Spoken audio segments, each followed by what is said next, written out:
Gentlelady from Washington rise. Gentlelady is recognized for 5 minutes.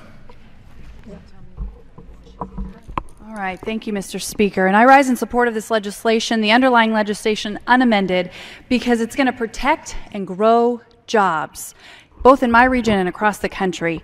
You know, in my district in Southwest Washington, it's home to thousands of private forest landowners.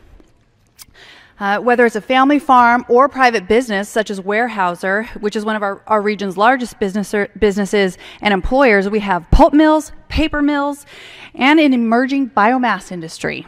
And what do all these things have in common?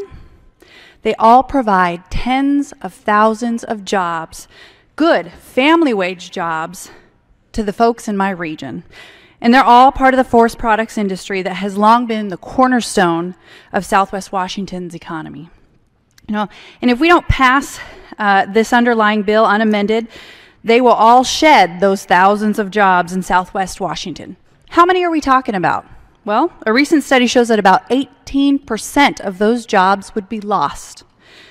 Those who produce pulp and paper would be laid off by this onerous Boiler Mac rule as it's written. Those are blue-collar families. Those are family wage jobs.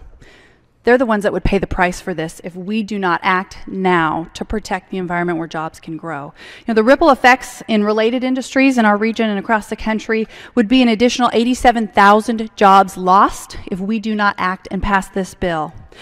In a place like Cowlitz County in my district, where more than 1 out of every 10 moms and dads are out of work, the effect of this rule, if we don't fix it, and we don't fix it soon, would further devastate an already devastated economy. In August, 89,000 jobs were created. They were added nationwide. So basically, if we don't move now, we're going to wipe out the entire month of August's growth.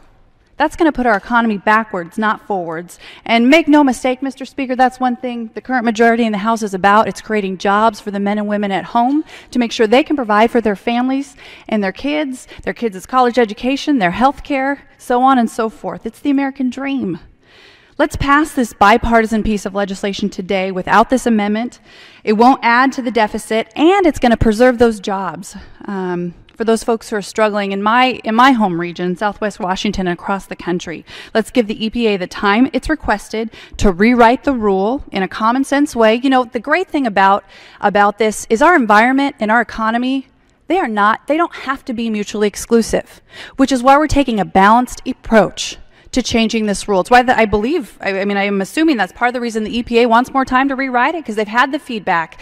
Yes, we can innovate and create and reduce, and I support reducing whatever type of emissions we're producing as a nation. We need to go there, but we need to do it in a common sense way that doesn't just handicap the economy at a time when we need it to grow.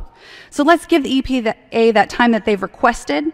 So that facilities like Longview Fiber and Longview, Washington won't have to lay any more people off. With this legislation, we can protect our environment and protect American jobs. So with that, Mr. Speaker, I yield back.